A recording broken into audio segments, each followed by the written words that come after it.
Hello everyone, welcome to Government Job Rankers. My name is Shivam Tyagi and today we have with us Harsh Tyagi who secured All India rank of 11 in his 11th attempt and will soon be joining the prestigious Indian Military Academy that is located in the beautiful vicinity of Dehradun. This video is important for all those defense aspirants who are aspiring to join the tri-services that are Army, Navy or the Air Force. This video will be in Hindi as well as English so that you can benefit from it. ये video Hindi और English दोनों में होगी जिससे कि you can take maximum from this video. In this video, we'll have detailed explanation how to deal with the subjects of CDS. Those are your polity, history, geography, economy, complete GS, your math strategy, your English strategy, how to deal with the current affairs, and then we'll have a look at the SSB process. SSB में आपको कैसे deal करना है, how to deal with the psychology, how to deal with WAT that is WAT, TAT that is chat, and your SRT situation reaction test. Along with that, we'll have a look at complete GTO process. Then we'll have a look at your most important thing in SSBs, that is your interview. So from this video, you can at least take a lot of points and this will surely help you securing good rank in upcoming defense exams. This video, we have a combined experience of more than 30 SSBs, so utilize the maximum from it. So let's start.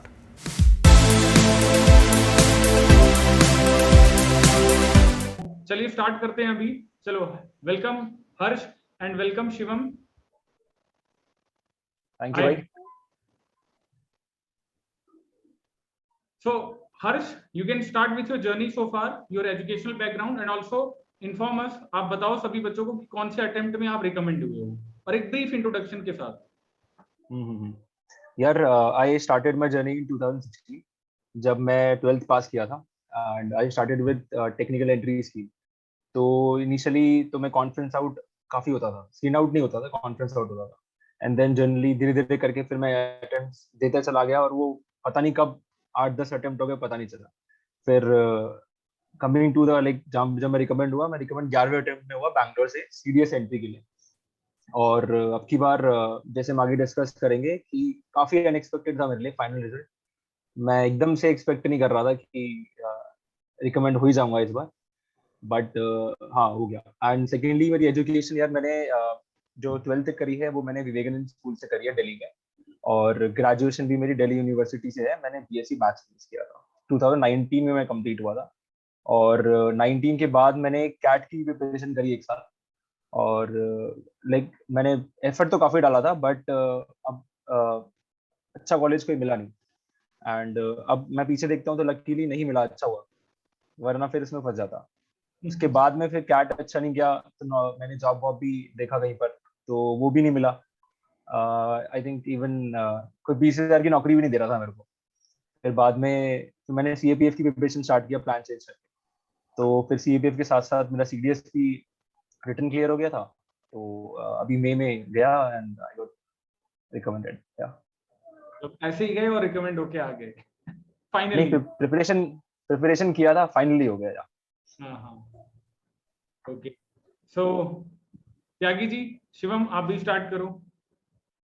हाँ, ये बहुत grounded बंदा है, बता नहीं रहा. इसका CAPF का भी पेपर क्लियर है, ये काफी इंटेलिजेंट बंदा है. तो अब हम देखते हैं कि इसकी प्रिपरेशन स्ट्रेटेजी हर्ष की कैसी थी. इन्होंने कैसे प्रिपरेशन अपनी स्टार्ट की, कैसे पॉलिटी, हिस्ट्री, ज्योग्राफी, बिकॉज ये जिस बैकग्राउंड से इन्होंने मैथ्स पढ़ी है, तो कैसे इन्होंने स्टार्ट की. सीडीएस पहले तो बहुत बड़ी चीज लगती है कि जीएस इतनी सारी है, कैसे इसको टैकल किया. तो ये एक एक करके बताइए, पॉलिटी, हिस्ट्री, ज्योग्राफी. ठीक है यार, क्योंकि पहली बात तो मैंने कैट की एक साल प्रिपरेशन करी, तो मेरी दो चीज तो ऑलरेडी काफी सेट थी, that is English and maths. तो उसके लिए मुझे अलग से पढ़ना नहीं पड़ता था. कमिंग टू पॉलिटी, साइंस और ये जो सब्जेक्ट्स हैं, पॉलिटी मैंने लक्ष्मीकांत लाइक उससे 5-6 बार बोल के पी लिया था क्योंकि सीएपीएफ पढ़ रहा था इसलिए. तो सीडीएस में ऑलरेडी क्लियर हो गया था. एंड सेल्फ नोट्स भी बनाए थे मैंने सीएपीएफ के पॉलिटी लक्ष्मीकांत के लिए, और यूट्यूब की हेल्प भी लिया साथ साथ में मैंने समझने के लिए. कमिंग टू साइंस में मैंने जो ऑब्जर्व किया है प्रीवियस पेपर्स में ये चीज देखा है कि I think 70-80% straight away NCERT से उठ के आता है, और डोमिनेटली 9th और 10th के। तो मैंने बुक तो खरीदी नहीं थी, तो मैंने पीडीएफ डाउनलोड करके उसमें ही 8, 9, 10th की जो मेरी किताब थी उसमें ही आई हैव मेड नोट्स, और उन्हीं को रिवीजन मैं बार बार करता था। तो लकीली उसमें से मेरे आ भी गए थे, मैं नोट्स ठीक बना लेता हूँ।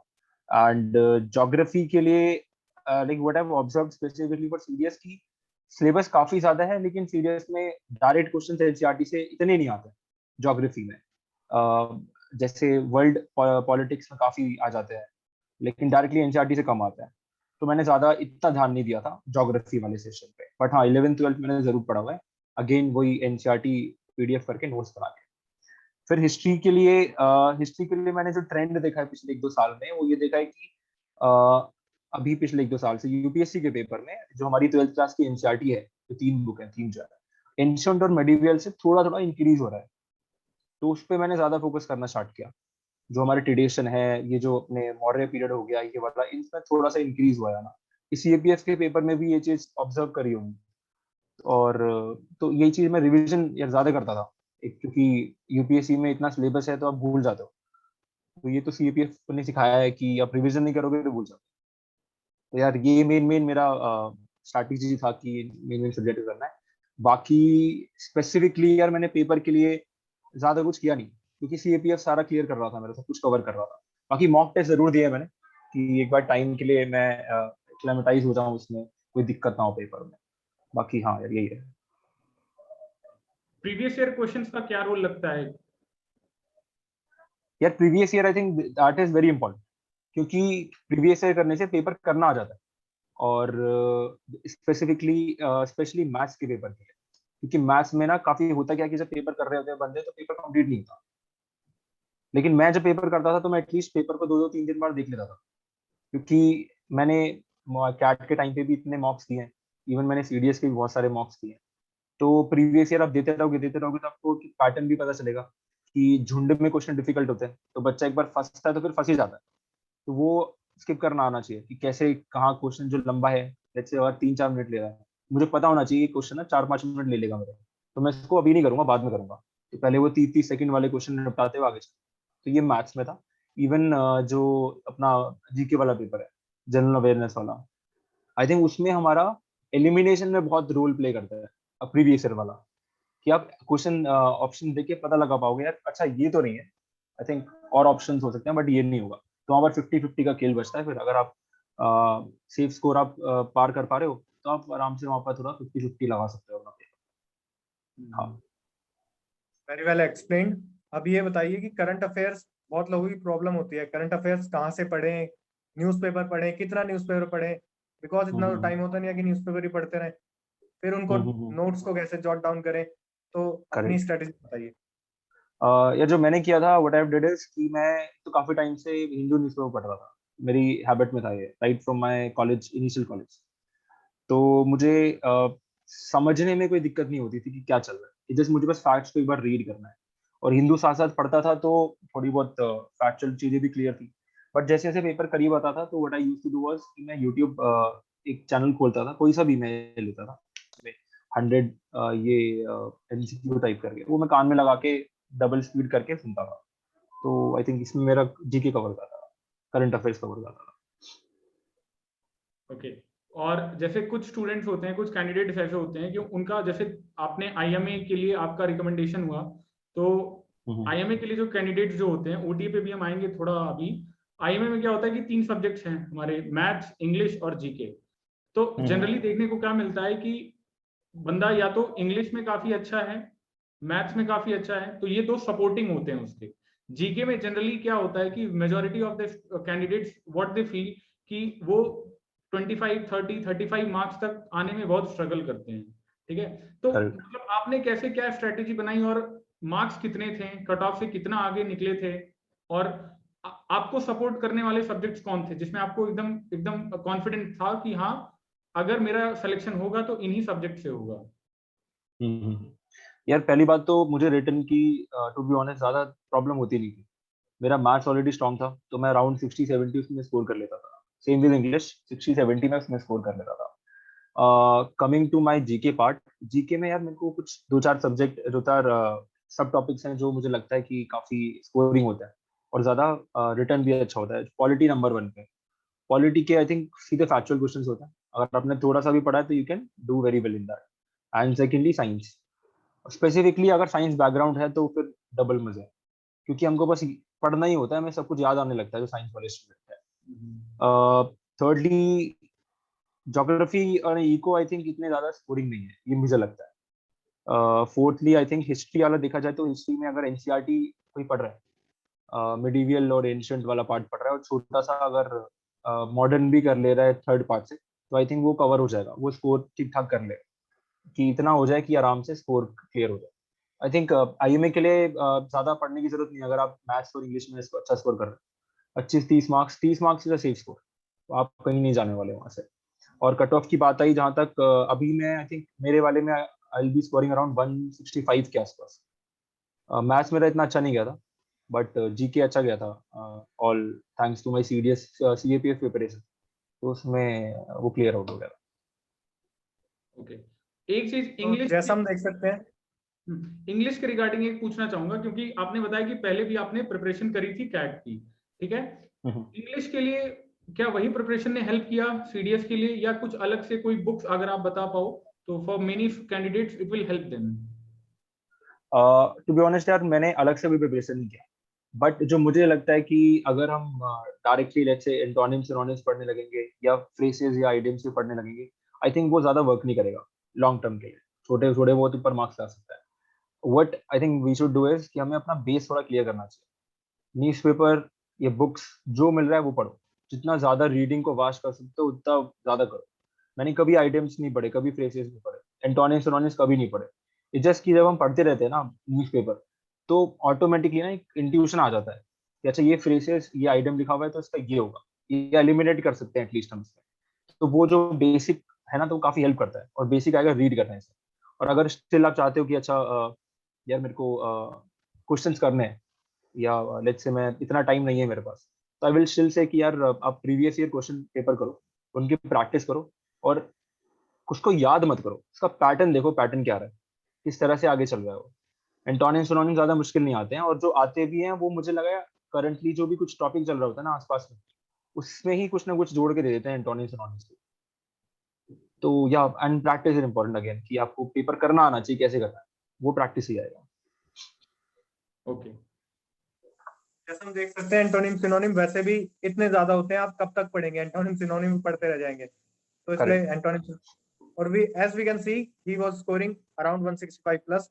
तो आपने प्रेफरेंस में सबसे ऊपर आईएमए ही क्यों फिल किया? आप तो एएफए के लिए भी क्वालिफाई हो रहे होंगे, तो why did you fill IMA as your first choice and not AFA? हाँ या सो एक्चुअली भाई, whatever like 11 attempts that I have given till now, मेरे सारे ही आर्मी के रहे हैं। एक आर्मी में ही जाने का पहले से दिमाग में क्लियर था, ना एयरफोर्स जाना है ना नेवी जाना है। तो पहला प्रेफरेंस मेरा आईयू में था, और चौथा ओडीएफ। ओके। तो तो ये तो थी बात कि हमने रिटर्न की कर ली।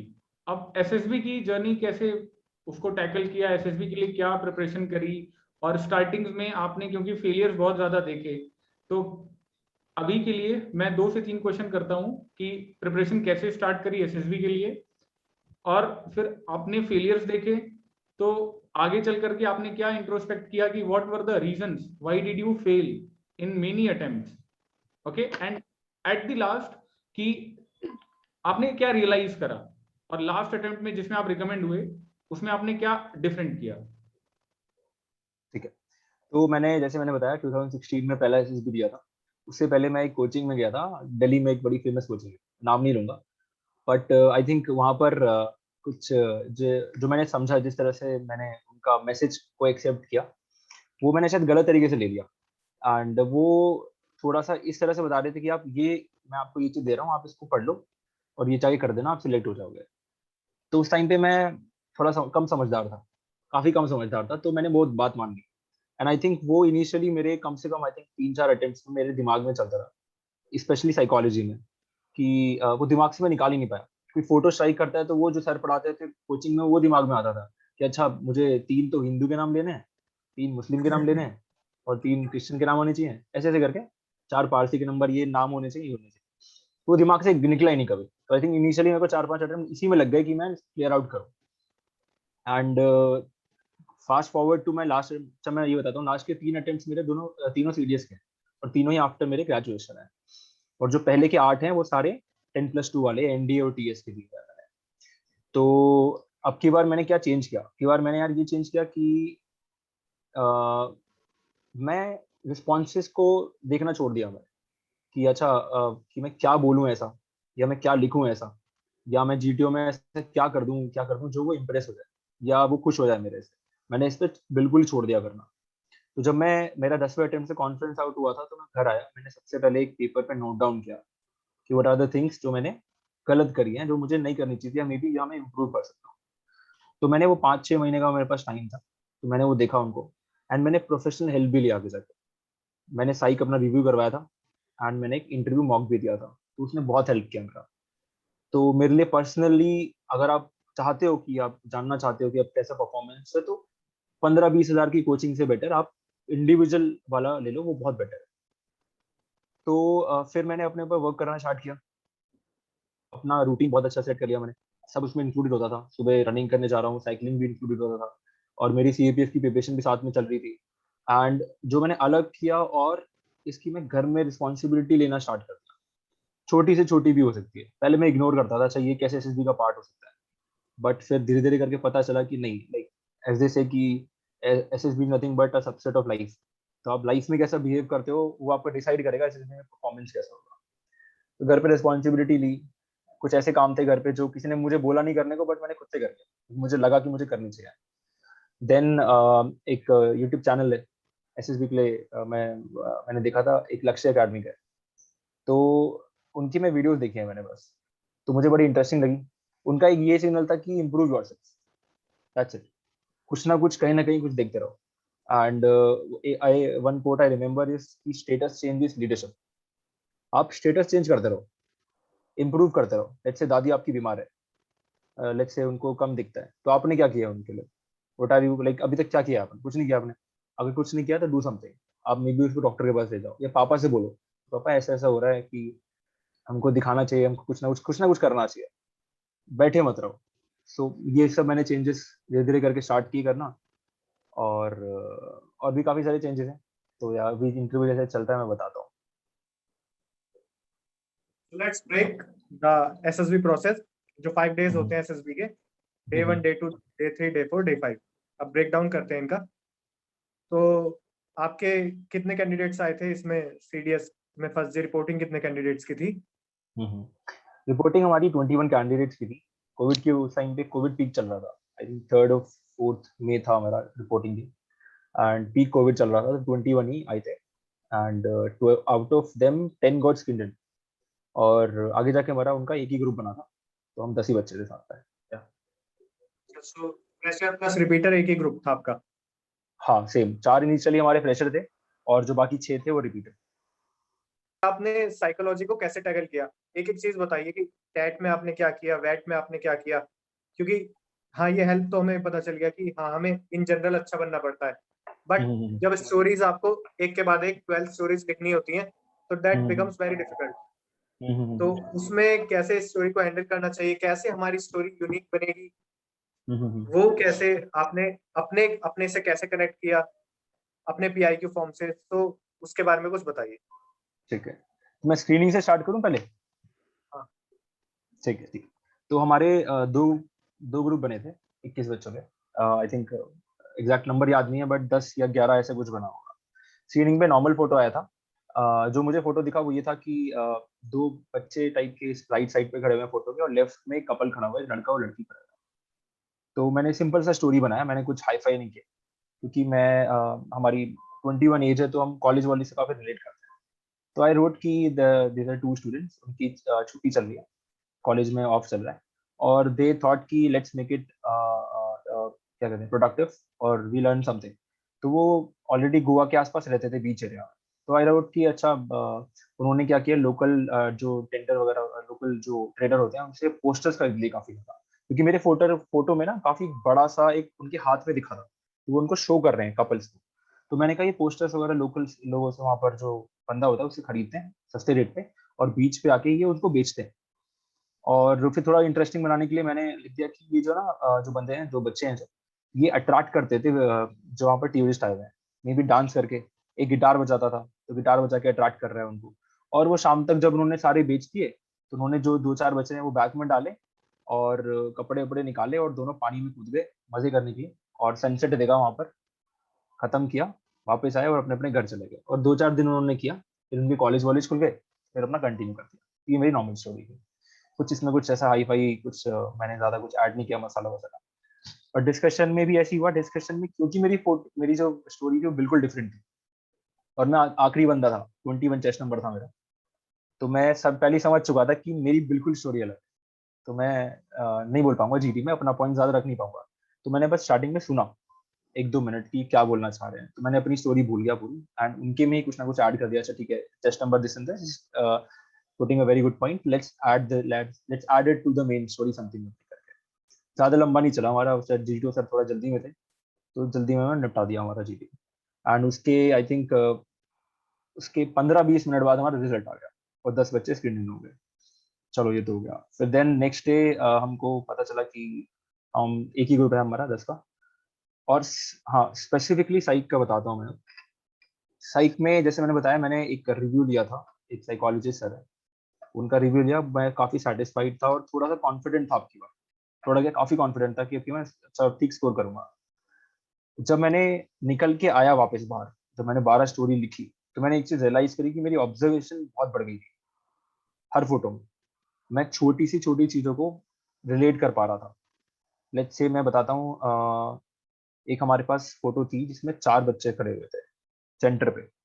वो एक सेमी सर्कुलर शेप बना के खड़े हुए थे, कुछ डिस्कशन चल रहा था। एक बच्चा है वो राइट की तरफ बाहर जा रहा था फेस डाउन करके, और जो वो 4 बच्चे खड़े हुए हैं उसमें से 2 जो बच्चे हैं वो एक को ऐसे हाथ डाल के उसके ऊपर लेट्स से कुछ एलिगेशन डाल रहे हैं, जैसे तूने कुछ ये किया, तूने वो किया। एंड जो एक सबसे लेफ्ट में बंदा है, चौथा बंदा जो है, वो शांत खड़ा हुआ है, वो देख रहा है। तो मैंने उसको हीरो बनाया और मैंने जैसे ही पूरा ऑब्जर्व किया, अच्छा ये सीन है, तो आई थॉट कि कुछ उसके साथ बुरा हुआ है जो 5वां बच्चा बाहर जा रहा है। तो आई रोट अ स्टोरी कि ये सारे गेट टुगेदर किया इन्होंने, कॉलेज के स्कूल के दोस्त थे, कॉलेज में आ चुके हैं, तो गेट टुगेदर किया दिल्ली में। तो उस बच्चे को कुछ एक बच्चे ने ऐसा बोल दिया जिससे वो बुरा मान गया, कुछ स्कूल की बात, तो वो बाहर चला गया। एंड अब जो 2 बच्चे हैं वो उसको डांट रहे हैं कि तूने क्यों बोला ऐसा चीज। और जो चौथा बंदा था जो देख रहा था शांति से, मैंने उसको मेन हीरो बनाया। मैंने क्या किया, वो सबसे पहले भागा उसके पास, नहीं सेड अच्छा यार कम बैक यार, कोई बात नहीं, बोल दिया, मैं बात करता हूँ तेरे से उससे। तो वो उसको लेके आता है, फिर वो जो उन दोनों को भी शांत करता है कि अच्छा कोई बात नहीं, तू चिल्ला वगैरह मत। फिर उसको समझाता है कि यार अब खुशी का मोमेंट है, मिल रहे हैं सारे साथ दोस्त एक साथ, और we should celebrate it rather than हम पॉइंट आउट कर रहे हैं ऐसी चीजें, पुरानी बातें। स्कूल जाते हैं और उनको गले वले मिलाया, हग वग किया, सारे मिले, और अपना जो उनका एक मैगी पॉइंट था वहाँ उन्होंने मैगी वगैरह खाया और अपने अपने घर चले गए और अपना कॉलेज कंटिन्यू। That's it. कुछ नहीं, मैं अब कुछ बहुत ज्यादा इसमें आउटस्टैंडिंग नहीं है फोटो में, मेरी स्टोरी में। बस ये था कि ऑब्जर्वेशन बढ़ गई है, हर एक कैरेक्टर के इमोशंस का, हर एक कैरेक्टर के प्लेस का को मैंने रिलेट करते हुए लिटरली 12 स्टोरी बनाई, 11 स्टोरी बनाई। एंड ब्लैंक स्टोरी मैं बताता हूँ। ब्लैंक एक्चुअली मैं सोच के गया था कि एक रनिंग के ऊपर लिख दूंगा, मैं रनिंग मेरी हॉबी है, बट रनिंग की ऑलरेडी फोटो आ चुकी थी बीच में, जो मैंने वो लिख दी थी, उसमें इम्प्रूव कैसे करेगा। तो मैं, मुझे कुछ नहीं पता क्या करूँ मैं, तो मैं वहां पर बैठा हुआ हूँ और मैं सोच रहा हूँ 30 सेकंड्स में स्क्रीन पे देख रहा हूँ क्या लिखूंगा। पहले मैं प्रिपेयर होता था, अब की बार मैं अनप्रिपेयर गया था। तो मैंने सिंपल सा लिखा कि मेरी घर से मेरे साइक टेस्ट जब मैं लिख रहा हूँ वहां तक की मेरी जर्नी क्या है, दैट्स इट। मैंने उसको डिस्क्राइब कर दिया कि मैं घर से इतने बजे सुबह निकला, मॉर्निंग में मैंने फ्लाइट पकड़ी, वहां पर जो मेरे साथ में बैठे थे उनसे बात करी फ्लाइट में कि ये कहाँ जा रहे हो, कैसे जा रहे हो, इंटरेक्शन किया थोड़ा सा, उतरे, रात को होटल लिया, वहां पर दोस्त मिले, डिस्कशन किया, उनको थोड़ा सा पंप अप किया, यार ये सब स्क्रीनिंग हो जाएंगे, सबके सब हो जाएंगे। फिर सुबह आए, स्क्रीनिंग भी हो गई सबकी हेल्प से, और फिर साइक टेस्ट के लिए एकदम फ्रेश बैठे हुए। That's it. ये मेरी 12th स्टोरी थी। तो बिल्कुल ही कुछ compare to my first attempt, जहाँ मैं वो सोच रहा था यार कि उसने क्या बोला है, वो लिखना है मेरे को, उसके नाम भी बदलने हैं, ये भी करना है, तो आपके बाद कुछ कोई टेंशन नहीं थी, बिल्कुल क्लियर माइंड से गया था, और तो, जो दिमाग में आया वो स्टोरी लिखते चला तो इसमें गया। इसमें जैसे मतलब most of the coaching centres बोलते हैं most of the coaching centres ऐसे बोलते हैं ना कि आपको किसी ना किसी का फ्रैक्चर कराना है, किसी को स्नेक बाइट करानी है, तो ऐसा कंपलसरी होता है क्या कि कुछ किसी के साथ गलत कराओ कि इसके साथ ऐसा किया, या फिर we can make completely positive story कि सब कुछ अच्छा नहीं। अच्छा होता रहे? नहीं यार, ऐसा तो नहीं कि सब कुछ अच्छा अच्छा होता रहे। अगर फोटो में दिख रहा है कि स्नेक ने काट लिया, तो लिखो कि स्नेक ने काट दिया, और हम फिर उसके बाद क्या क्या किया, हमने क्या प्रिकॉशंस लिए, कैसे उसको पेरेंट्स को बताया है कि यार हो गया, हम इसको हॉस्पिटल ले जा रहे हैं, उसको जल्दी जल्दी करते हैं, मे बी फर्स्ट एड दे सकें बीच में, अगर नॉलेज है तो वो दे दिया। आई थिंक जबरदस्ती का पॉजिटिव दिखाना या नेगेटिव दिखाना, तो आई डोंट थिंक कि आई थिंक ये काउंटर प्रोडक्टिव ही जाता होगा। एंड एक मैं स्टोरी थोड़ा सा एक फोटो बताता हूँ थोड़ा सा, कि एक फोटो थी जिसमें एक डेड बॉडी थी, सामने रखी हुई थी डेड बॉडी, और डॉक्टर था और एक बच्चा था, और वो डॉक्टर जो था वो कंसोल कर रहा था। स्टोरी थी जिसमें फोटो थी, इसमें एक डेड बॉडी लगी हुई है सामने, और स्ट्रेचर के ऊपर एक बच्चा है और डॉक्टर है उसको कंसोल कर रहा है। अब स्टोरी में स्ट्रेट अवे डेड बॉडी दिखा हुआ है, लिटरली डेड बॉडी दिखा हुआ है, इसमें आप कुछ नहीं कर सकते, आप कितना ही पॉजिटिव दिखा लो आप कुछ नहीं कर पाओगे अगर आपने डेड बॉडी मिस कर दी तो बनाया मैंने स्टोरी बनाया था डेड बॉडी के ऊपर, कैसे उसकी मदर की डेथ हो गई थी कोविड के चक्कर में, एंड नहीं कोविड के चक्कर में सॉरी, नॉर्मली डेथ हुई थी कोई हार्ट अटैक वगैरह से, मुझे एग्जैक्टली याद नहीं है, क्योंकि उस टाइम पे डॉक्टर के और बच्चे के मास्क नहीं पहने हुए थे, तो इसलिए मैंने कोविड से रिलेटेड नहीं लिखा था। एंड मैंने जब इसका बैकग्राउंड देखा तो वो जो फोटो, जो वेन्यू था, जो जगह थी, वो एक रूम की थी, घर जैसा लग रहा था। तो मैंने स्टोरी उसी तरह से बिल्डअप करी कि डॉक्टर आया जब डेड हो चुका था, जब हो चुकी थी वो उसकी मदर, तो बच्चे को कंसोल करने आया क्योंकि वो फैमिली वाला था डॉक्टर। तो उस तरह से मैंने स्टोरी बनाई, तो उसमें कोई पॉजिटिव था ही नहीं पूरे में। लास्ट में बस ये था कि बच्चा थोड़ा परेशान रहता था, तो कैसे डॉक्टर ने एक साइकाट्रिस्ट वगैरह की हेल्प से उसको फिर से ठीक किया, नॉर्मल किया, और वो कैसे उसको फैमिली वालों के साथ छोड़ के आया। तो आई थिंक अगर नेगेटिव है तो दिखाओ नेगेटिव है, एंड लास्ट में थोड़ा सा पॉजिटिव एंड पे एंड कर दो कि सब एवरीथिंग वेंट नॉर्मल, उसके बाद। हाँ भाई। जैसे एज यू कैन सी, ये स्टोरी ये वाली दिख रही है सबको, दिख रही है फोन पे, हाँ भाई, देखिए देखिए। या फिर इसको मिरर इमेज करना पड़ेगा, कुछ अपोजिट दिख रही है क्या? नहीं नहीं, दिख रही है नहीं सही। नहीं, अगर जिसने प्रैक्टिस करा है थोड़ा बहुत, उसको पता है कि ये क्या क्या पता चल गई कौन ना सी ये? फोटो है। हाँ, तो ये इस स्टोरी को कैसे डील करना चाहिए? कैसे डील करना चाहिए? अच्छा, आई थिंक अगर इसी फोटो को, मुझे याद है, अगर क्लोजली देखोगे तुम ध्यान से, तो इसमें लड़की आई थिंक अनकॉन्शियस है, और लड़का जो है उसको या तो रख रहा है या तो उठा रहा है, एक चीज हो सकती है। जब मैंने पहली बार फोटो दिखी थी तो मैंने, मेरे जो दिमाग में आया था ऑनेस्टली बताऊं, कि इसके चोट लग गई है, घर में है, इसकी वाइफ है, और वो सीढ़ी वीढ़ी से गिर गई और अनकॉन्शियस हो गई। तो इसने सबसे पहले उसको उठाया और उसको बेड पे रखा, आराम से रखा, और फिर जो भी उसने इसके बाद में किया, लाइक पानी वानी मारा, डॉक्टर को बुलाया, ऐसे किया, वो ये था। आई थिंक पहला जो वो तुम्हारा थिंकिंग होगा वो आपके ऊपर ही डिपेंड करेगा, उसमें आप ज्यादा कुछ कर नहीं सकते कि आप किस तरह से इसको देख रहे हो। तो यार मेरा ये था, कोई टैकल करने का कोई स्ट्रैटेजी नहीं है, वो नेचुरली ये आएगी निकल के। अगर आप थोड़ा मैनिपुलेट करोगे तो वो सही पकड़ ही लेगा, अपना उसको पता ही होगा। हाँ भाई। उसको ठीक है, तो इसका मतलब ये है कि जो डैड की स्टोरीज हैं उसके लिए कोई प्री कंसीव्ड आइडियाज नहीं होने चाहिए, बिल्कुल एकदम कह लो कि यहाँ प्रैक्टिस करो अपनी, एकदम ब्लैंक माइंड होके जाओ, और वहां पे अगर जो आपने प्रैक्टिस करी है वैसा कुछ आ गया तो अच्छा है। कुछ नई भी चीजें हैं तो क्योंकि आपने इतनी प्रैक्टिस कर रखी है, क्योंकि आप फिर आपके पास ऐसे आइडियाज आ जाते हैं, राइट। और एंड बिल्कुल मैं एक रियल एक लाइफ चीज में। ऐड करूंगा। एक चीज ऐड करूंगा कि एक मेरे सर ने मुझे बताया था, ये एडवाइस दी थी कि प्रैक्टिस उतनी करो कि अगर नेक्स्ट टाइम कभी वो फोटो तुम्हारे सामने आए तो तुम्हें अपनी स्टोरी याद ना आए, तुमने क्या स्टोरी लिखी थी। प्रैक्टिस इतनी ही करना, से ज्यादा कर ली तो तुम्हारा वो जो नेचुरल वाली चीज है ना, स्पॉन्टेनियस वाला फैक्टर है, वो मिस हो जाएगा। तो और इतनी वहां प्रैक्टिस करो। और ड्यूरिंग साइट टेस्ट वो जो जीटीओ होते हैं या जो भी ऑफिसर होते हैं वो इंस्ट्रक्शन में बोलते भी हैं कि your responses should be spontaneous. तो खुद में वो सीधा इंस्ट्रक्शंस अगर पढ़ो तो सीधा सीधा क्लियर इंडिकेशन है कि हमें क्या करना है क्या नहीं करना है। करेक्ट, बिल्कुल करेक्ट। हाँ, तो ठीक है, टैग से आगे बढ़ेंगे। अब अभी वैट में, एसआरटीज में और फिर सेल्फ डिस्क्रिप्शन में क्या किया, कैसे किया? अच्छा ठीक है, बैट के लिए मैंने थोड़ी प्रैक्टिस करी थी, जस्ट कि 15 सेकंड थोड़े कम होते हैं, लिखने के लिए, थोड़ा सा प्रैक्टिस हो जाए तो स्पीड बन जाती है, तो आप लिख सकते हो। एंड इस बार मैंने थोड़ा क्या किया था कि I use to review my sentences.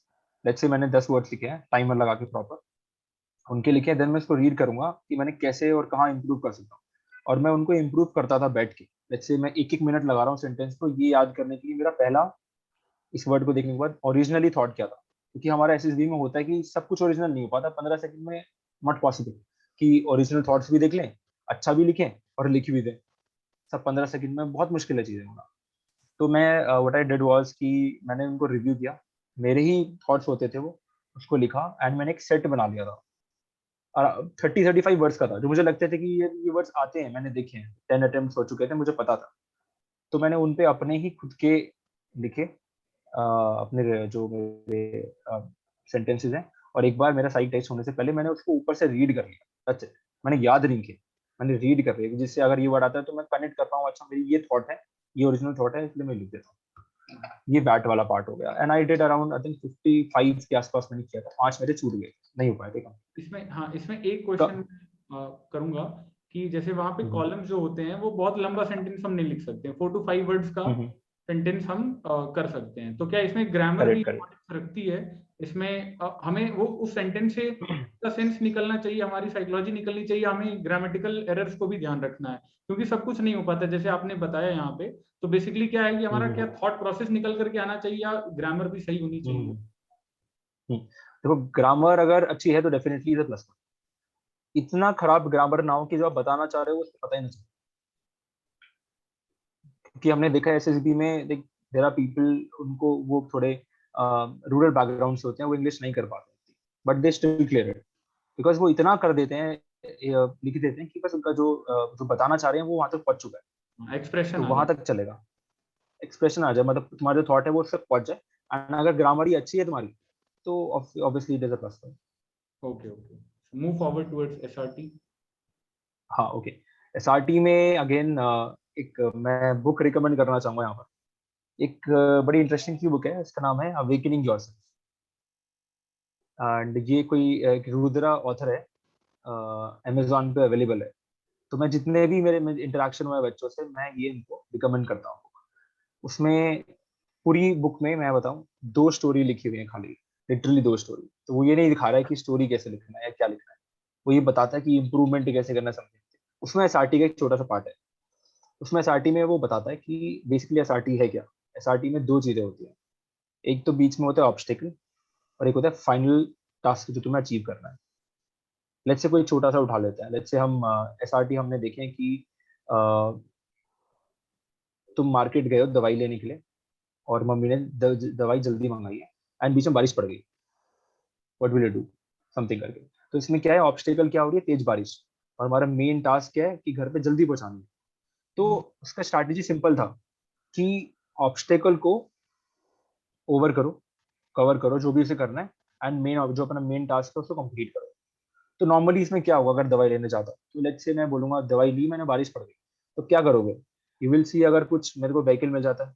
अगर एसआरटी में लिखा है कि व्हीकल नहीं है, एकदम अंधेरी रोड है, तो से आई रन, क्योंकि जल्दी घर पे पहुंचना है, मेन टास्क तो है ना मम्मी को जल्दी देनी दवाई। तो मैंने ऑब्स्टेकल भी क्लियर कर लिया, बारिश चली गई, और मैंने जल्दी दवाई भी दे दी। तो हर एसआरटी का यही फंडा होता है, एक ऑब्स्टेकल्स होंगे, मे बी 2 होंगे, मे बी 3 होंगे, उनको सबको क्लियर करना है, किसी को स्किप नहीं करना है, और मेन टास्क तक कंप्लीट करके जाना है। That's it. तो ये मेरा एसआरटी में फंडा था। एंड अब की बार मैंने आई कंप्लीट अराउंड 37, एग्जैक्टली 37 एसआरटी, थोड़ी कम है, बट बिकॉज हमारे एसआरटी का सेट जो था आई थिंक थोड़ा लंबा था, तो रीड करने में टाइम लग रहा था, and I was taking care of every task जो भी मुझे गिवन था, तो मैं थोड़े डिटेल आंसर लिख रहा था, तो दैट्स व्हाई अराउंड 37 ही कर पाया मैं। हाँ या, तो ये एसआरटी का हो गया। पीपल आर हैविंग प्रॉब्लम कि क्या करते हैं एसआरटी में, सेंटेंस फॉर्म में लिखें या फिर शॉर्ट फॉर्म में लिखें, बिकॉज अगर जो सेंटेंस फॉर्म में लिखेंगे बड़ा बड़ा तो हम मैक्सिमम 30 एसआरटी भी कंप्लीट नहीं कर पाएंगे। तो कैसे इसको टैकल करना चाहिए, या तो स्पीड इंक्रीज करें, क्या करें, या फिर शॉर्ट फॉर्म में लिखें? How did you tackle that? I think best तरीका इसमें ये है कि आप शॉर्ट फॉर्म में लिखें, कॉमा लगा लगा के लिखें। मैं एग्जांपल देके बताता हूँ, मेरा पहला एसआरटी अराउंड 2-2.5 लाइन का था, जो लिखा हुआ था। तो वो बेसिकली कैसा था, मैं एक मेन आइडिया देके बताता हूँ, and then I will tell you कैसे हम उसको शॉर्ट फॉर्म में लिख सकते हैं।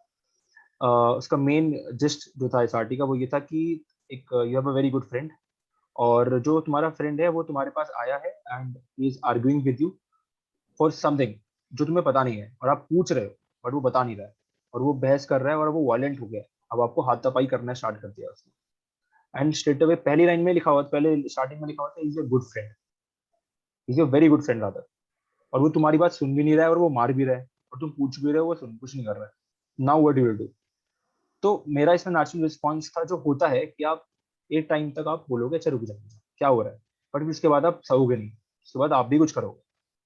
तो मैंने ये लिखा कि गिव इक्वल ब्लोज, कॉमा, जब वो शांत हुआ, when he came down, ask for the reasons, comma, befriended him, that's it. तो मैंने सब कुछ कवर कर लिया, मैंने अपनी इज्जत भी बचाई स्टार्टिंग में उसे धोखे, उसको मैंने शांत भी किया, और थर्डली उसको फ्रेंड बी फ्रेंड भी किया, क्योंकि अच्छा दोस्त है, ऐसे हो नहीं सकता कि एक छोटे से इंसिडेंट के लिए।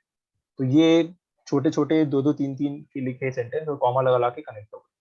तो हाँ, ऐसे एसआरटी करोगे तो और थोड़ा जल्दी, ज्यादा जल्दी कर पाओगे और ज्यादा कंप्लीट कर पाओगे। Very well response. अब देखते हैं कि जो हमारा सेल्फ डिस्क्रिप्शन होता है उसके अंदर लोग क्या करते हैं कि अपनी ज्यादा ही तारीफें लिख देते हैं। तो इसको कैसे हैंडल करना चाहिए कि अपने दोस्त क्या सोचते हैं, और अपनी वी कैन नॉट अपनी बता भी नहीं सकते मिस्टेक्स क्या है, कि हम्म। फिर हम कॉन्ट्रडिक्ट कर जाएंगे। हम जिस पोस्ट के लिए जा रहे हैं, आप ऑफिसर बनने जा रहे हैं, आप बता रहे हैं कि मेरे में तो पेशेंस ही नहीं है भाई, तो फिर आप हम्म। कैसे ऑफिसर बनेंगे? तो कैसे स्ट्रेंथ और वीकनेस को अपनी शो किया जाए? ठीक है। जो मेरा एच डी था, आई थिंक वो जो प्रिपेयर हुआ था over the period of 6 to 7 months। What I used to do was कि मैं अपनी एक डायरी मेंटेन करता था, और अपने बारे में कुछ भी मैंने नया ऑब्जर्व किया, लेट्स से कि मैं थोड़ा गुस्सा ज्यादा कर रहा हूँ, मुझे पता चला कि यार मैं ऐसी, जब टेंस सिचुएशन रहती है तो मैं गुस्सा करने लगता हूँ, मैं ऐसे एग्जांपल देके बता रहा हूँ, तो मैं उसको नोट डाउन कर लेता था। लेट्स से मैं पर्सनली मैं थोड़ा कंस्ट्रक्टिव क्रिटिसिज्म होता है तो मैं उसको बहुत अच्छे से लेता हूँ, चाहे कोई भी दे, तो मैं उसको पॉइंट आउट कर लेता था, अच्छा ये मेरी क्वालिटी है, ये मेरी क्वालिटी है, ये मेरे पापा मेरे को बोलते हैं, या ये जैसे मेरा भाई मेरे को बोलता है, मेरे फ्रेंड्स मेरे को बोलते हैं, मैं लिखता रहता था। तो over the period of time 5 to 6 months के बाद मेरा इतना सारा कंटेंट हो गया था मेरे पास अपने ऊपर ही, कि मेरा एचडी तो बहुत अच्छा था, एचडी बहुत ही अच्छे तरह से मैंने लिखा था, एंड ये मेरा इंटरव्यू में भी हेल्प किया, कि वो पूछता है your weaknesses, strength, your family, ये सभी सब, तो सब वहाँ कवर हुआ। क्या करना चाहिए मैं बताता हूँ, तो ये डेफिनेटली आप देख सकते हो जो लोग करना चाहते हैं, इससे आपकी खुद की अवेयरनेस नेक्स्ट लेवल पे पहुंच जाएगी। और जहां तक बात यह है कि यार कि नेगेटिव लिखना है कुछ नहीं लिखना है, आई थिंक अगर ऐसी चीज नेगेटिव कुछ है जो आप छुपा रहे हो, तो आई थिंक पहले बात तो वो उसको इम्प्रूव ही करना चाहिए, रादर देन उसको छुपाने से पहले। कि लेट्स से मैं बोल रहा हूँ कि यार मेरे पास पेशेंस नहीं, तो रादर देन मैं ये लिखने से कि यार I don't have any patience, तो वो लिखूंगा नहीं मैं, तो आप ये लिख सकते हो कि over the period of time I have worked over my patience, मैं काम कर रहा हूँ उसके ऊपर हूँ, I still lot to improve, but I am working over it. तो इस तरह से आप थोड़ा लैंग्वेज चेंज करके लिख सकते हैं, ये नहीं कि I am not patient, then वो सोचेगा यार कि आई थिंक यार कुछ बोल भी नहीं रहा है, कोई इम्प्रूव भी नहीं किया, और स्ट्रेट अवे बस लिख दिया कि आई एम नॉट पेशेंट। तो हमें ऐसा बंदा भी नहीं चाहिए जो पेशेंट ना हो। हाँ, तो आई थिंक ये एचडी हो गया, बाकी मैंने की थी। तो यार जो मेरा एचडी था, मैंने जो सारा ही जितना भी पार्ट था सारा मैंने पेरेंट्स से, फ्रेंड से, और जो भी अपना खुद से लिखा था सारा ही ओरिजिनल था। और उसमें मैंने स्ट्रेट अवे पेरेंट्स से पूछा what are the like 5 positive things about me and 5 negative things about me, and specially मैंने अब की बार नेगेटिव पे थोड़ा ज्यादा ध्यान दिया, बिकॉज आई थिंक नेगेटिव, अगर तुम्हें क्वालिटीज पता है तो you can improve over that, पता ही नहीं है तो फिर कैसे कर पाओगे। और तो मैंने फिर नेगेटिव भी अच्छा बड़ा चढ़ा के लिखा मैंने एचडी में, जैसा नहीं कि पॉजिटिव भी लिखा। एंड अब की बार मैंने कुछ थोड़ी चीज अलग भी लिखी, लेट्स से मैंने एक इंसिडेंट भी लिख दिया कि एक लेट्स से एक इंसिडेंट हुआ था फैमिली में कि वो मेरा लाइफ चेंजिंग इवेंट था लाइफ में, तो वो भी चीजें मैंने ऐड करी जिससे कि मैं अपने बारे में उसको बता सकूं, नॉट जस्ट मेरा स्ट्रेंथ और मेरा वीकनेसेस जो है। सेम विद फ्रेंड्स, मैंने अपना स्ट्रेंथ और वीकनेसेस में डाला, जरूर डाला, बट कोई इंसिडेंट भी डाल दिया कि इस तरह से एक इंसिडेंट हुआ था जिसमें मैंने फैमिली फ्रेंड्स की हेल्प करी थी, या कुछ ऐसा कुछ हुआ था। एंड मेरा सबसे बड़ा जो पैराग्राफ था वो मेरे खुद के बारे में था। जैसे मैंने बताया कि मेरे पास इतना कंटेंट हो गया था कि मेरे को, मुझे चूज करना पड़ रहा था कि मैं ये मुझे काटना, ये मुझे काटना है, क्योंकि बहुत बड़ा हो रहा है अपने बारे में सेल्फ वाला। तो आई थिंक अगर अच्छे से इंट्रोस्पेक्शन अगर कोई कर ले तो आप बहुत सारा अपना कंटेंट आपके बारे में लिख सकते हो। तो मेरा जितना भी कंटेंट था, जो भी मैंने लिखा एचडी में, वो सारा ओरिजिनल था। Same with my teachers. And teachers क्योंकि मुझे छोड़े हुए 2 साल हो गए हैं कॉलेज, एंड मैंने कोई जॉब भी नहीं करी, तो मैं स्टिल मैं टीचर्स के ऊपर ही लिख रहा था। बट मेरा छोटा सा पैराग्राफ था 3-4 लाइन का। वो साइक को भी पता चल गया होगा कि टीचर छोड़े हुए तो बहुत साल हो गए हैं, तो थोड़ी बहुत जो याद था वो लिख दिया मैंने। And what you want to do, what you want to improve के बारे में यहाँ मैं एक चीज कहना चाहता हूँ कि हम जो कैंडिडेट्स हैं कभी कभी थोड़ा कुछ यहाँ पर गलती कर देते हैं। ये हमें ध्यान से सुनना चाहिए कि साइक क्या बोल रहा है। साइक कभी कभी बोलता है कि where do you see yourself in this year, या how do you see yourself in this year. And कभी कभी बोलता है कि what are the things you want to improve in yourself. I think ये दोनों ही डिफरेंट चीजें हैं। और मैंने एसएसबी में देखा है कि ये एक एसएसबी में कुछ और बोलता है, एक में कुछ और बोलता है। तो वहाँ ध्यान से सुनना है कि क्या बोलना है। तो अब की बार मैं यही बोला कि what do you want to improve in yourself. तो मैंने ऑनेस्टली ब्लंट होके साफ साफ चीज लिखी, सर मुझे गुस्सा आता है, I get angry at times, so I need to improve. I need to broaden my mind. मैं थोड़ा कम डायमेंशन में सोचता हूँ, तो मुझे ज़्यादा सोचना चाहिए। थर्डली, मुझे न्यू फ्रेंड्स बनाने में या नए लोगों से एकदम मिलने पे मैं ज़्यादा लिमिटेड रहता था, तो मुझे इम्प्रूव करना है अपने बारे में।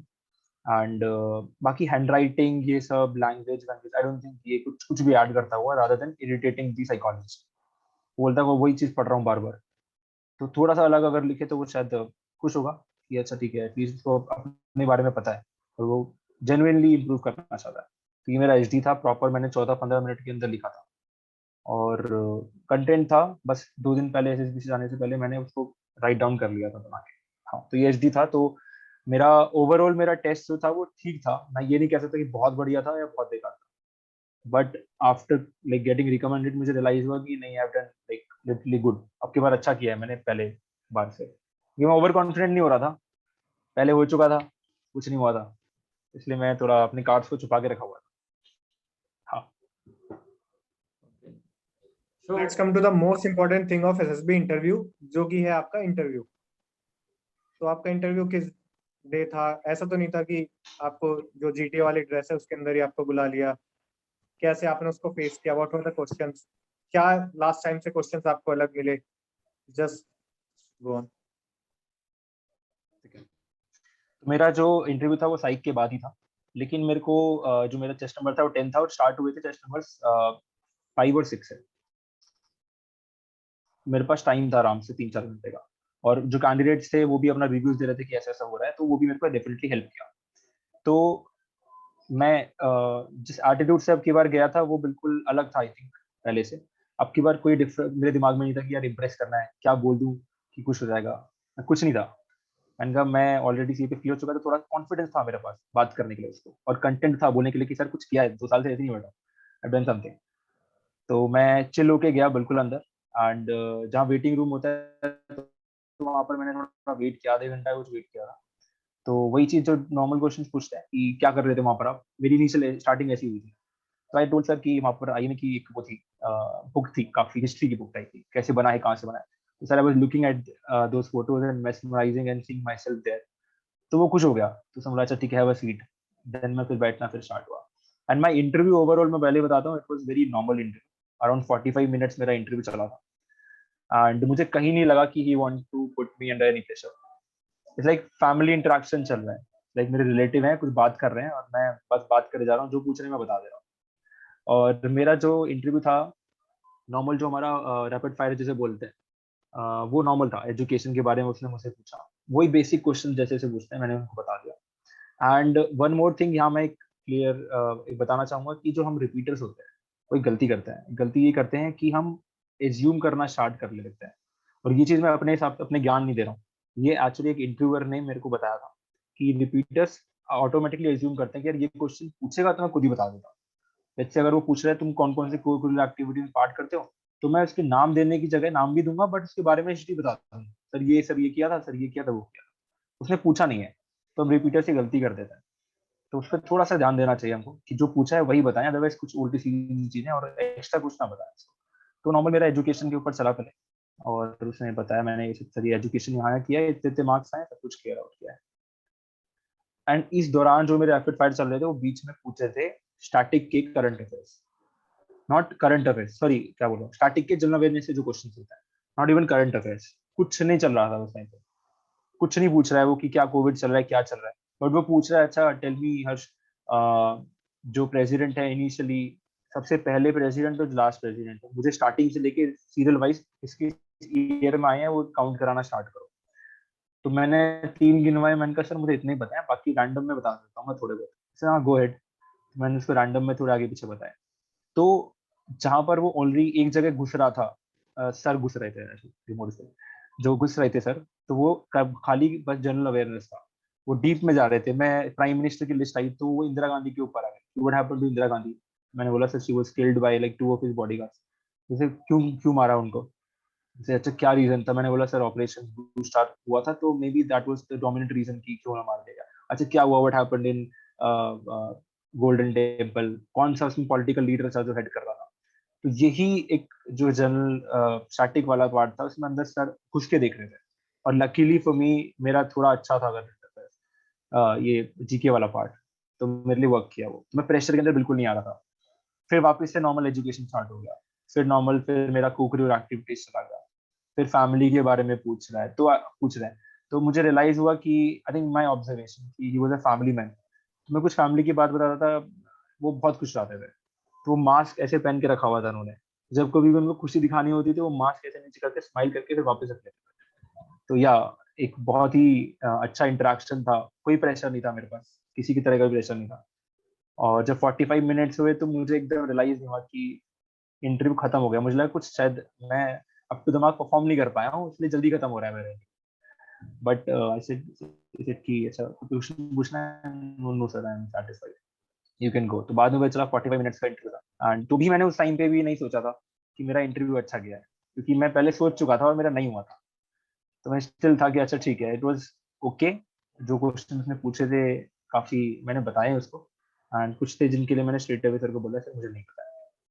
तो मैं बाहर आ गया हूँ, मेरा हो गया है ऑलमोस्ट 2/3 मेरा SSB पहले दिन खत्म हो गया था साइकिल, ऑलमोस्ट क्या 2:30 हो गया। Then I we went back and मैंने कहा चलो या सो बेसिकली ये मेरा इंटरव्यू वाला पार्ट है, प्रीटी नॉर्मल, एंड कुछ अलग से फैंटेसी वर्ल्ड वाला कुछ नहीं पूछा गया, simple questions, simple things. Okay, तो जनरली एक दो क्वेश्चन ऐसे पूछे जाते हैं रिपीटर से कि what was the reason why you did not get recommend in your last attempt, तो ये आपसे पूछा था उधर इंटरव्यू में? Correct correct correct, I think that is, ये तो पूछना ही पूछना है सर को, कोई भी बैठा हुआ है। तो मेरे से पूछा गया था, मैं प्रिपेयर था उसके लिए, तो मैंने ओके, सो हर्ष भाई जनरली एक क्वेश्चन पूछा जाता है जो रिपीटर से, 2 से 3 क्वेश्चंस होते हैं जिनमें सबसे पहला है कि what was the reason why you did not get recommend in your last attempt, तो ये आपसे भी पूछा गया होगा, और अगर पूछा गया तो इसका आंसर आपने क्या दिया? ठीक है, आई थिंक ये सबसे पूछा जाता है जो भी रिपीटर आता है, और मेरे से भी पूछा गया था, एंड मेरे पास तो 10 अटेम्प्ट थे पीछे बोलने के लिए। तो ये सिंपली आज कि हर्ष क्यों नहीं हो रहा है अभी तक, क्या क्या रीजन है, बता the reasons. I told sir initially, मैंने पूरा बताया सर, इनिशियली जो मेरे 2-3 अटेम्प्ट थे, 4 अटेम्प्ट थे, वो पूरा कोच कैंडिडेट की तरह आता था, and I use to think कि कैसे इंप्रेस करना है मेरे को सर को, कि क्या बोल दूं, कैसे क्या कंटेंट लेके आऊं, क्या कुछ भी लेके आऊं जिससे इंप्रेस हो जाए। देन ही आस्क्ड अच्छा क्या आपकी बार क्या डिफरेंट किया है, क्रॉस क्वेश्चन कर दिया। तो I started telling him sir कि मैं बिल्कुल भूल गया कि मेरा मैं एसएसबी के लिए आ रहा हूँ, और मैं जो बोल रहा हूँ ब्रंटली बोल रहा हूँ आपके सामने, ऑनेस्टली बोल रहा हूँ, मैं कुछ नहीं सोच रहा हूँ कि आप क्या सोच रहे होगे इसके बारे में। एंड क्या क्या, फिर दिन यहाँ से अच्छा ठीक है क्या क्या किया है और घर पे क्या करके आए हो प्रैक्टिस। तो मैंने बोला sir I one of my friend जो ESSB कैंडिडेट है, भी हमने क्या किया, हमने एक 1-to-1 इंटरेक्शन, एक इंटरव्यू लिया एक दूसरे का, तो वो मुझे हेल्प किया। सेकेंडली मैंने सर प्रोफेशनल हेल्प भी ली, एक इंटरव्यू सर थे, कमांडर सर थे, उन्होंने मुझे पूरा रिव्यू दिया, मैं अपने वीकनेस पे मैंने काम किया, वो मैंने उनको बताया अर्ली, और मैंने बताया कि सर कैसे मैं रात को बैठ के अपनी स्टडीज करने के बाद में मैं वॉक करता था बाहर। तो मैं जो भी कुछ ऐसी चीज होती थी जो मुझे लगता है कि मैं डिफिकल्ट क्वेश्चन है मेरे लिए आंसर करने के लिए, मैं पहले नहीं करता, तो उनको मैं रिसाइड करता था, खुद बोलता था एनालिसिस को। तो ये मैंने सब कुछ बता दिया, कुछ नहीं छुपाया सर से। सर अच्छा ओके गुड, देन हम आगे चले गए।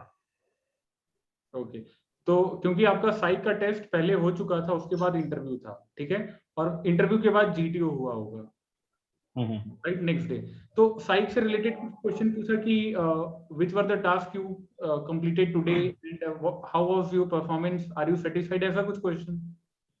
हाँ हाँ, सिंपल उसने रिव्यू पूछा सर ने कि Harsh how was your performance. मैंने कहा sir it was good. He said कि अच्छा what about the SRT, number of SRT. I said sir 37 निकले। Same question, why they are very less. I told him the same reason, sir. I think I found them very lengthy, SRT, and this time I make sure कि I am taking care of everything, every problem in the SRT very clearly. So I was writing longer questions. He said, अच्छा okay. Okay. So next we move to next task जो है हमारा GTO। तो GTO में आपने कैसे perform किया, lecturette में कैसे, what was the war cry of your group, GT से कुछ स्टार्ट बताना करेंगे, चाहें insights? क्या? ठीक है, GT से स्टार्ट करेंगे एक सीक्वेंस में। ठीक है, मैं स्टार्ट करता हूँ। तो GTO was supposed to be my stronger areas, जितने भी एसएसबी रहे। बट इस टाइम क्या हुआ कि मेरा performance I think what I consider is less than what I am worth. तो स्टार्ट करूंगा जीडी से। जीडी में डेफिनेटली मैंने 2-3 पॉइंट्स पुट किए थे, बट मैं जब बोलना चाह रहा था तो समहाउ फॉर सम रीजन मैं लोग दूसरा बोलना स्टार्ट कर देते थे, and I have a habit of not interrupting others. तो मैं चुप हो जाता था, एंड ये बहुत बार हुआ, बहुत बार जीडी में चलता था, दोनों बार। बट यहाँ पर डिफरेंस क्या था कि मैं जब कभी भी कोई मुझे इंटरप्ट करता था और मैं चुप होता था तो मैं स्माइल करता था, और मेरे शोल्डर्स एकदम ऐसे खड़े रहते थे, ऐसे नहीं कि डाउन हो गया हूँ, मैं बॉडी लैंग्वेज से शो कर रहा हूँ। एकदम स्माइल करता था, चाहे कोई मुझे बात करते करते काट दे रहा है या कुछ ऐसा कर दे रहा है, कुछ मुझे बोल रहा है, simply I was smiling the whole time. I think it worked, and well. तो ये दोनों चीजें में मेरे साथ ऐसा हुआ था। मैं हार्डली दो बार बोला होगा, that too for around 15 seconds, max to max 15 seconds. Then फिर आया जीपी। जीपी में भी सेम चीज हुआ, बट अब की बार मैं प्लान थोड़ा अच्छे से लिख पाया था ऑन पेपर। मैंने सब कुछ जो भी मेरे रिसोर्सेज थे कंसिडर किए अच्छे से। मैंने प्लान अपना फुल टाइम पे, जो 10 मिनट का टाइम होता है, लिख दिया। Last time I wasn't able to complete it, this time I made sure कि कंप्लीट तो करना है। देन अगेन जीडी स्टार्ट हुआ, सेम प्रॉब्लम। मैं बोलता हूँ कुछ को मैं बोल नहीं पाता हूँ। फिर बट अगेन अब की बार तो सब कुछ क्लियर था सामने, जीटीओ सर बैठे थे साइड में ही मेरे, क्योंकि मेरे चेस्ट नंबर 10 था, लास्ट में था, तो साइड में ही बैठे थे ऑलमोस्ट। तो वो बोलते मैं बोल रहा हूँ कुछ, लोग इंटरप्ट कर जा रहे हैं, तो मैं स्माइल कर रहा था वहाँ बैठ के। एक बार तो मैंने सर को भी देख लिया, मैं सर की तरफ स्माइल कर रहा हूँ, सर मेरी तरफ स्माइल कर रहे हैं। फिर एक टाइम ऐसा हुआ जब ऑलमोस्ट खत्म होने वाला था जीडी, मैंने एक बार भी नहीं बोला था अभी तक, कोई पॉइंट नहीं दिया कोई सिग्निफिकेंट पर। तो लास्ट में आके जब खत्म होने वाला है, सर ने बोला कि 2 मिनट्स लेफ्ट, मैंने लिटरली मैंने हाथ खड़ा किया, मैंने सर मैंने कहा कि I want to tell you I haven't spoken till now, so I want to put one point here. So he said कि बाकी सब 4-5 जो बंदे थे वो चुप हो गए, उनको पता है कि यार इसने नहीं बोला है, तो अच्छा हाँ let's give this test number this. 4-5 बंदे चुप हो गए, बट उधर के 4 फिर चुप नहीं गए। तो वो बाकी बोल रहे हैं तू बोल बोल बोल, तो मैं बोलना स्टार्ट हुआ, फिर उन्होंने फिर इंटरप्ट कर दिया, मैं चुप हो गया। मैं क्योंकि मेरे को आदत नहीं है इंटरप्ट करने की, तो मैं उसकी तरफ स्माइल करने लगा और सेट किया। अच्छा जीटीओ सर बोले कि अच्छा दैट्स इट योर जीटीओ, ये जीपी इज ओवर। अगेन मुझे पता था कि मेरा एक अच्छा नहीं गया परफॉर्मेंस, बट जब हम खड़े हुए थे वहां पर सेमी सर्कल में, तो मैं स्माइल करे जा रहा था सर को देख के, नॉर्मली स्माइल और पॉजिटिव एटीट्यूड रख के, शोल्डर्स खड़े रख के एकदम कि ऐसे कुछ हुआ ही नहीं है, लेट्स से अब अगला टास्क आएगा उसमें अच्छा करने। तो ये मैं इस एटीट्यूड के साथ गया था। थर्डली फिर क्या होता है, फिर हमारा होता है पीजीटी। पीजीटी में भी सेम स्टोरी हुआ। क्या हुआ कि मेरे को एकदम ऐसा तो है नहीं कि मैं भाग जाता हूँ आगे, तो एकदम से सारे कैंडिडेट्स भागे। अब मैं आगे बचा हूँ, पीछे वो बचा हुआ है, जो लोड होता है, तो मैंने लोड उठा लेते हैं, चलो मैंने लोड उठा लिया। अब इनिशियली तो पहला तो काफी ईजी होता है, वो क्लियर हो जाता है। फिर मैं लोड लेके चला गया, जैसे जैसे वो बोल रहे मैं चला गया। फिर सेकंड वाले में जब कैंडिडेट्स कर ही रहे थे, तो मैं साइड में हट के आगे देखने लगा कि क्या कर सकता हूँ, दूसरे तरीके से कहीं से कर सकता हूँ करके, मैं भी हेल्प कर सकता हूँ कैंडिडेट की, आगे जाके वाला स्ट्रक्चर में क्लियर कर लूँ, पहले दिमाग में क्लियर कर लूँ। तो वो भी नहीं हुआ। मैं दूर से दिख रहा हूँ, मैं चश्मा निकाल रहा हूँ, पहन रहा हूँ, देख रहा हूँ, कुछ दिख नहीं रहा है मेरे को, ये चल रहा है, बट मैं लोड खड़ा हुआ हूँ। जो कुछ बोलता है अच्छा ये दे दे फटा, मैं फटा दे देता था। तो ये हुआ। तीसरे पे पहुंचे, तीसरे पे हम सारे फंस गए। तीसरा टफ होता है, बट फिर फॉर सम रीजन मेरे को एक ऐसी मैंने छोटा सा एक वो दिया था हिंट, तो क्लियर हो गया था, चलो आगे निकल गए। फिर सर ने रोक दिया कि ये टाइम इज अप, बट कि रादर हमारे 15-20 मिनट में सारा निपटा दिया था, सर ने बोला 40 मिनट हो गए।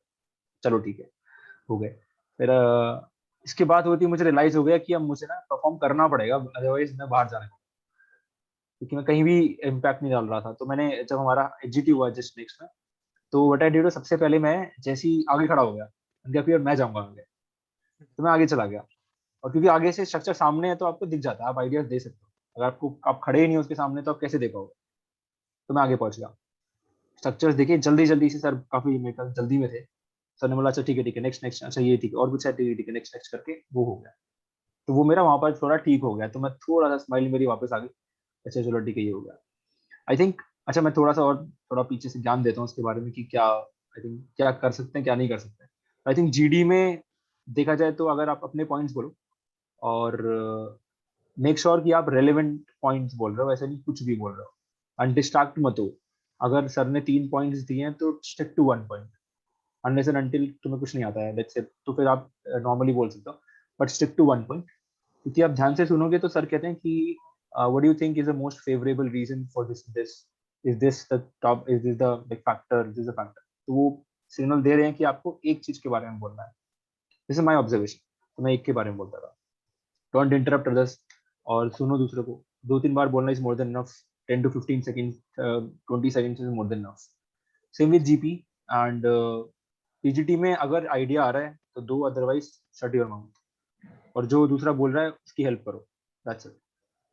अगेन एचजीटी में भी ऐसा ही है।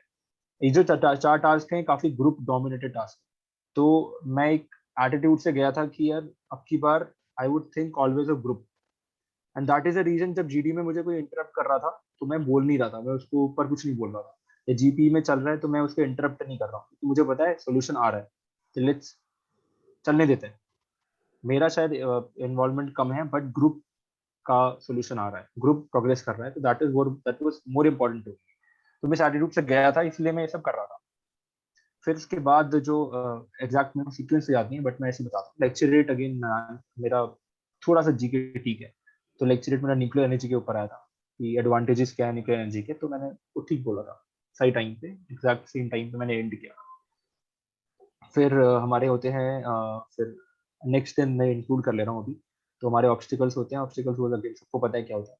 तो आई कंप्लीट अराउंड 11 दैट डे, और मैं जस्ट कोविड से रिकवर हुआ था, जस्ट मतलब एसएसबी से जाने से पहले। मेरे घर वाले अलाउड नहीं कर रहे थे, बट मैं थोड़ा डर लग रहा था कि यार कर पाऊंगा नहीं कर पाऊंगा, कितने कर पाऊंगा, कहीं गिर तो नहीं जाऊंगा, कहीं बेहोश तो नहीं हो जाऊंगा, बहुत वीकनेस थी बॉडी। समाव मैंने क्लियर कर लिया। फिर उसके बाद कमांड टास्क आया।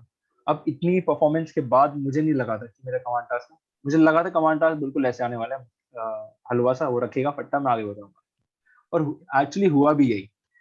सर ने बुलाया, सर ने बोला यहाँ पर आए वो, मैंने कहा सर ये मैंने कौन सा स्ट्रक्चर किया था, ऐसे कि सर पीछे की तरफ है। अच्छा ठीक है लेट्स स्टार्ट। कोई बात नहीं करी, कोई डिस्कशन, सबसे 15 मिनट चल रहा है, मैं वहां सोच रहा हूँ यार मेरे से बात भी नहीं कर रहे सर, क्या बात हो गई ऐसी। तो I was very demoralise time पे। बट उन्होंने सर ने टास्क दिया, मॉडरेट टास्क था, ना इजी ना डिफिकल्ट था, और मैंने बहुत जल्दी कर लिया था, लिटरली बहुत जल्दी एकदम से। मैंने पहले ही सब कुछ उनके कैंडिडेट के आने से पहले ही देख लिया था, चलो ये स्ट्रक्चर है, ये 3 है आगे, इसको ऐसे ऐसे करना है, ऐसे ऐसे करना है। तो जैसे ही आए वो मैंने फट्टे वट्टे लगाए, रस्सी उसी बांध बांध के खत्म हो गया, आगे चला गया। कोई मॉडिफिकेशन नहीं, कुछ नहीं किया सर ने, हाँ, थोड़ा वही जो मेथ होता है। हाँ और उसमें बीच में कमांड टास्क में जब कई बार बोलते हैं कि gentleman you are running out of time, you have only 2 minutes, तो ऐसा हाँ भी हाँ किया होगा, तो उस पे हाँ हाँ। साइकोलॉजिकल इफेक्ट पड़ रहा था, नॉर्मल था या पैनिक मोड में डालने की उनकी जो ट्रिक थी वो सक्सेसफुल हुई उनकी? नहीं नहीं नहीं, एक्चुअली मैं इजीली पैनिक नहीं होता हूँ। इजीली क्या, मैं पैनिक बहुत कम होता हूँ, और मैं फेस पे बिल्कुल नहीं दिखाता हूँ, बॉडी लैंग्वेज पे नहीं दिखाता हूँ। मे बी शायद मेरे माइंड में पैनिक चल रहा हूँ, लेकिन मेरे बॉडी पे कभी नहीं आएगा वो। तो वो बोल भी देते, वो नॉर्मल है, वो तो मुझे पता है कि सबके साथ बोलते हैं प्रेशर पुट करने के लिए, तो वो तो मैं इग्नोर कर देता था। तो हाँ, कोई अलग से कोई स्ट्रक्चर टूटा है कुछ नहीं हुआ मेरे साथ, तो मैं डिमोरलाइज हो गया, फिर से वापस गया। लेकिन स्माइल रखा हुआ था मैं वहां पर, स्माइल, तो सर को स्माइल दे रहा था, सर मेरे को दे रहे थे। हम वापस चले गए, तो मैंने कहा कि हो गया है तो नहीं हो पाया, शायद अब की बार नहीं हो पाएगा। कुछ नहीं हुआ, मॉडिफिकेशन नहीं हुआ, क्योंकि मिथ होता है हमारे दिमाग में कि जिसके फट्टा तोड़ा जाएगा, ये तोड़ा जाएगा, वो तोड़ा जाएगा, तो उसका सीन है, उसका चांसेस हैं अच्छे। तो और फिर वो अच्छे डी। कमांड टास्क में बॉम्ब उठाने वाला मिलता है, वो तो पक्का रिकमेंड है, ऐसा भी बोलते हैं। हाँ ये मिथ्स है कि बॉम्ब वाला मिलेगा गोल वाला तो रिकमेंड हो जाओगे, नहीं तो नहीं हो पाओगे। और एक ग्रुप प्लानिंग एक्सरसाइज में ऐसा होता है कि जो बंदे ने मतलब एक ग्रुप में से एक कैंडिडेट को नरेशन करना होता है, पूरा जो प्लानिंग है वो नरेट करनी होती है। तो इसमें भी एक ऐसा बिलीफ है या मिसकॉन्सेप्शन है कि जो कैंडिडेट वहां पे प्लानिंग पूरा एक्सप्लेनेशन दे रहा है वो तो श्योर शॉट रिकमेंडेड है वो। तो आपके केस में ऐसा हुआ कि किसको अपॉर्चुनिटी मिली ग्रुप में, आपको मिली या नहीं? ठीक है, हमारे ग्रुप में 10 बच्चे थे एंड 5 बच्चे रिकमेंड हुए थे एंड उसमें से जिसने नरेशन दिया था वो नहीं हुआ था एंड मैंने ही उसको अपॉइंट किया था। तो बेसिकली हुआ ये था कि एक टेस्ट नंबर 2 था, इट वाज RIMC, और पहली बार उसका रिटन क्लियर हुआ था, एनडीए क्लियर नहीं हुआ था। तो वो सर ने बोला discuss among yourself and give like one name to me. तो वो अपना ऑटोमेटिकली थोड़ा सा खड़ा होने लगा कि sir I would like to just if everyone is fine. तो मैंने बोला कि sir I would like test number 7 था, सरदार जी थे हमारे ग्रुप में, already recommended for Air Force flying, but सब कुछ होता है। तो he was very good in GP, अच्छे पॉइंट्स दिए। तो मैंने कहा sir I would like him to be this giving the last. तो एवरीवन लाइक कि हाँ हाँ ठीक है ठीक है। तो वो उसने भाई ने दिया था। तो या इन शॉर्ट ऐसा नहीं है कि जो देता है वही होता है, तो भाई का नहीं हुआ था। ऐसे तो हमारे अखिलेश यादव जी हर बार जीपी में मेरे साथ अटेंड किए इसने, ये काट दूंगा चल मैं, मेरे साथ अटेंड की थी इसने 2018 में गांधीनगर। तो जीपी में भाई बोले ही जा रहा है, किसी को कुछ नहीं होने देता। भाई मुझे छठी डंडी नहीं मिली वहां, मैं ऐसे उंगली करने लग गया। So till now we have discussed every task in a detailed manner. तो अभी सबसे जो लास्ट डे का टास्क होता है 5th डे, जो कि मुश्किल से बहुत ही छोटा उसको लोग कहते हैं, लेकिन रोल उसका भी है।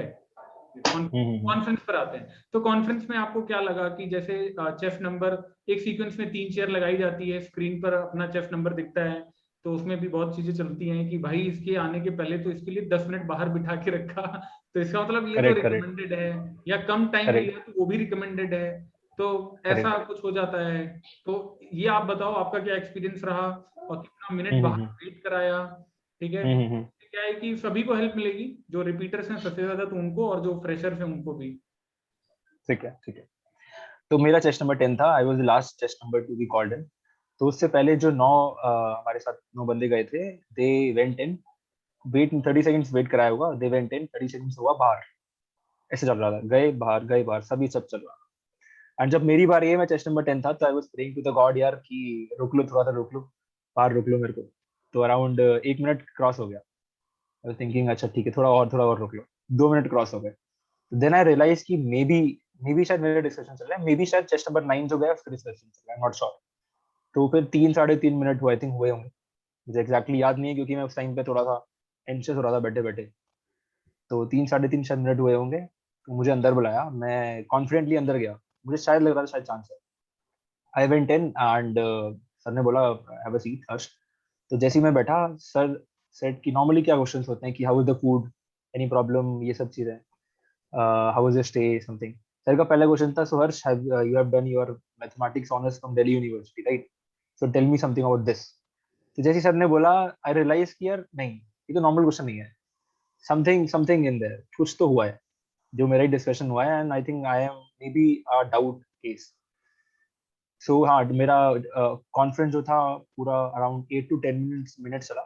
प्रेसिडेंट सर ने बात करा था and they definitely give me I think 3 to 4 SRTs मुझे दिए गए थे। मेरे पापा के बारे में पूछा गया था, मेरे पापा क्या बिजनेस करते हैं, उसमें तुम्हारा कुछ हेल्प किया है, तुमने नहीं किया है, एजुकेशन के बारे में। मुझे मैथ्स की कैलकुलेशन करवाई थी काफी ज्यादा वहाँ पर। एंड जैसे वो कहते हैं रूम में कुछ यूजेस, एक पेपर वेट होता है, तो सर टोल्ड कि अच्छा ये this is a paperweight and पानी में फेंकूंगा तो डूबेगा नहीं डूबेगा, सर ऑब्वियसली डूबेगा। अच्छा, do something, do take anything from this room and make sure this paper weight float on water. I was like looking here and there कि क्या हो सकता है, इनिशियली मेरा दिमाग नहीं चल रहा था। समहाउ मुझे कुछ चीजें दिखी वहां पर। तो मैंने कहा सर, जैसे फॉर एग्जांपल पेपर्स दिख रहे थे A4 शीट, आई सेड कि I will make a boat, paper boat, इसमें वो स्टे कर जाएगा। देन पानी की बॉटल रखी थी, आई सेड कि sir I will cut it in half, put that on the water and उसमें बैलेंस करा दूंगा। एंड और कुछ नहीं दिख रहा है मेरे को, तो आई सेड कि सर जो मेरी फेस शील्ड है उसको सीधा करके उसको रख दूंगा, वो बना दूंगा, एक सरफेस बना दूंगा।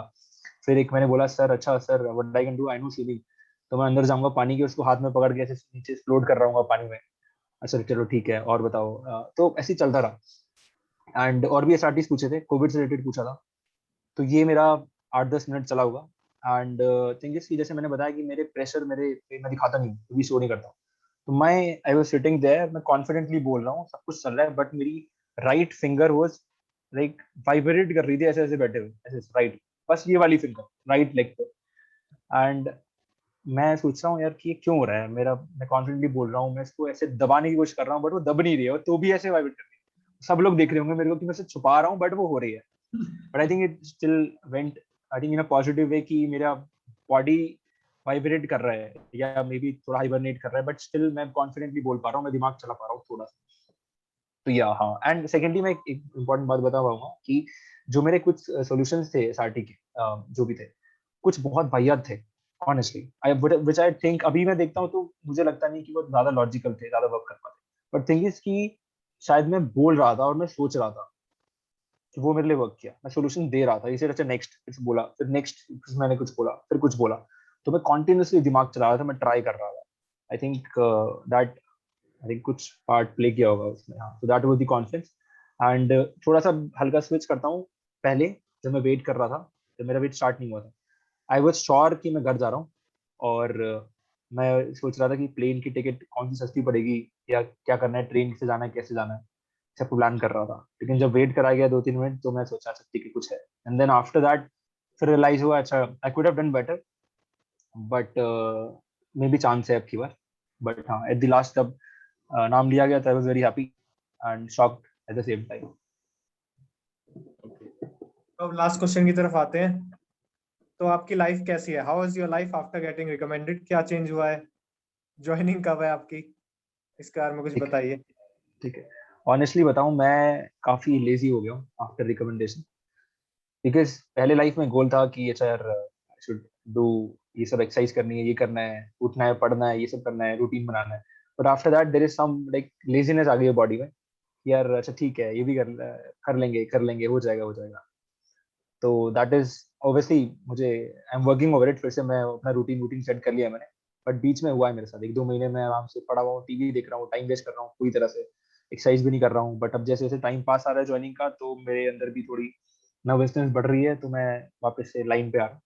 सेकेंडली, मेरी ज्वाइनिंग अभी डेट आई नहीं exactly, we are expecting joining letter शायद 2-3 दिन में इशू हो जाए, और मे बी शायद सितंबर फर्स्ट वीक में I will be there in the IMA Dehradun. चलो, all the best for your journey. Thank you for your time. मिलते रहेंगे। आप ऑफिसर बनिए, नेशन को श्योर प्राउड फील कराइए, अपने फैमिली को प्राउड फील कराइए। चलिए फिर, जय sure Hind. Sure, thank you, thank you.